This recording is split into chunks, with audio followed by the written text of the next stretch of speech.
অস্ট্রেলিয়ার বিপক্ষে ট্রফি ভাগাভাগির পর আইসিসিকে বার্তা নাজমুল হোসেন শান্তর, যে বার্তা নিতে পারে অস্ট্রেলিয়াও 23 বছর পর নয়, নিয়মিতই অস্ট্রেলিয়ায় খেলতে চায় বাংলাদেশ দল।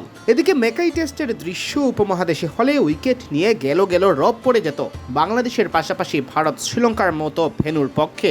শান্ত রীতিমতো ভুল ধরিয়ে দিলেন বিশ্ব ক্রিকেটের। দীর্ঘ 23 বছর পর অস্ট্রেলিয়ায় খেলতে এসে ক্রিকেট বিশ্বকে চমকে দিয়েছে বাংলাদেশ। ভবিষ্যতে টাইগাররা এত বিরতি দিয়ে অস্ট্রেলিয়া সফরে আসতে চায় না, জানান টেস্ট অধিনায়ক। Few things. I think the pace and the bounce is quite challenging. Pace and bounce অনেক চ্যালেঞ্জ ছিল এখানে, এই অভিজ্ঞতা আমাদের কাজে দেবে। অস্ট্রেলিয়ার বোলিং আক্রমণ দারুণ মানসম্পন্ন, চেষ্টা করব আরও উন্নতি করতে। দক্ষিণ আফ্রিকার বিশ্বকাপে এই অভিজ্ঞতা আমাদের কাজে দেবে। World Cup in South Africa, that I think this experience will help. প্রথমবার অস্ট্রেলিয়ায় খেলতে এসে সিরিজ ড্র করা কাজটা মোটেও সহজ ছিল না হাসান শরীফুলদের জন্য, শান্ত জানান। We here after 23 years.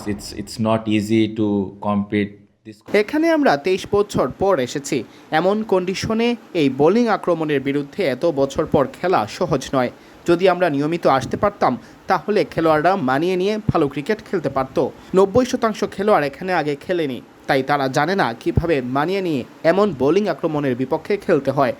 আমরা চাই এমন কন্ডিশনে নিয়মিত খেলতে, 23 বছর বা 25 বছর পর নয়। So my request is we wanted to play here. We wanted to play similar kind of condition consistently, not 23 years, 25 years.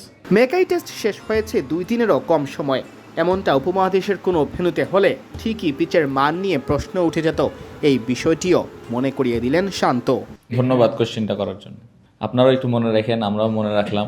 যখন নর্মালি আমরা সাবকন্টিনেন্টে খেলি একদিনে 18-19 উইকেট পড়লে অনেক কথাবার্তা হয়, সবাই বলে। সো প্রথম দিনে 18 উইকেট পড়েছিল, এটাও একটু সবার বুঝতে হবে। উইকেটটা অবশ্যই চ্যালেঞ্জিং ছিল দেখেই কিন্তু 18 উইকেট পড়েছে। শুধু যদি এমন হয়তো আমাদের পড়েছে ওদের পড়ে নাই তাহলে আমি বুঝতাম, বাট আমি বলবো যে কঠিন ছিল চ্যালেঞ্জ।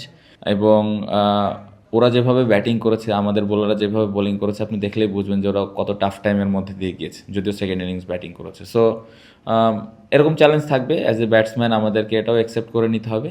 আর একটা জিনিস বলতে চাই যে যখন আমরা সাবকন্টিনেন্টে খেলবো তখন যেন এই জিনিসগুলো আমরা ভুলে না যাই। নিয়মিত অস্ট্রেলিয়া সফরে গিয়ে খেলা উচিত কিনা এমন প্রশ্নের জবাবে শান্ত বলেন, আসা তো উচিত, এটাই তো চাই। কারণ আমার মনে হয় যে নর্মালি সাবকন্টিনেন্ট যে টিমগুলো আছে, এশিয়ান যে টিমগুলো আছে, এখানে এসে খুব ভালো ক্রিকেট নর্মালি খেলে না। সো আমরা এত বছর পরে এসে এরকম একটা রেজাল্ট করলাম, অবশ্যই আমাদেরকে ডাকা উচিত বলে আমি মনে করি।